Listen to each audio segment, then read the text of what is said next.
Hello everybody, Gavin Bellamy. Today I want to talk to you a little bit about communication in businesses. It may surprise you to know that in most of the businesses, probably all of the businesses that I've ever worked with or come across, if you ask the question, what is one thing that could be improved? The answer often comes back, communication, which is very interesting. So high-performing businesses, struggling businesses, communication comes back. So let's have a little look at why that might be the case and what we can do to improve it. So I'm going to look particularly at family businesses where the owners are family members and perhaps most of the team is, and look at why that might be the case, because perhaps we wouldn't expect it to be so. So the first thing is this.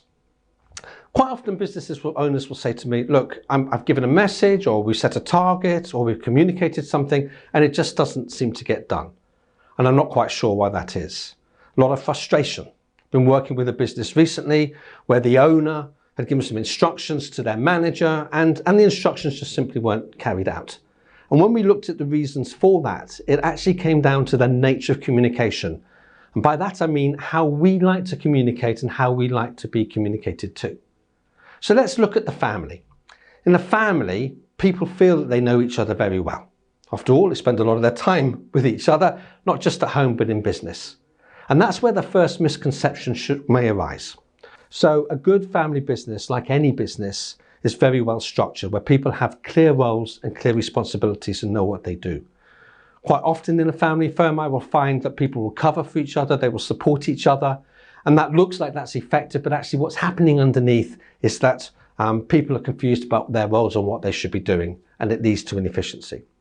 So when I work with a business on communication, I look at three tools, three key areas, which I haven't got time to go into now, but I'm going to be expanding on in future videos. So when I'm working with businesses on communication, I've got a variety of tools that we may use and we explore with that business. The first is DISC. DISC is a communication analysis. D stands for dominant, I for influencer, S for stable, and C for compliance. There are four key areas of how people like to communicate. And they'll show up in other areas too. The key learning from DISC is how we like to be communicated to may not be how somebody else communicates to us. So if we can understand each other's profiles, we're fine. The second is 360, looking at what other people are hearing from us, how they see us in the business, and doing that for everybody. So we have the opportunity to look at ourselves as managers and leaders from the point of view of others. And the third is feed forward, which is a more powerful version of securing change and improvement in a business. It's where individuals will look at what they want to improve and will get the support of the rest of the firm. So I've just very quickly and lightly skimmed over three really powerful tools for improving your business. So my first question to you is, do you need to improve communication in your business? Would you like to know a little bit more about these tools and how they can work for you? If so, drop me a line, get in contact with me below, and we'll book in a call.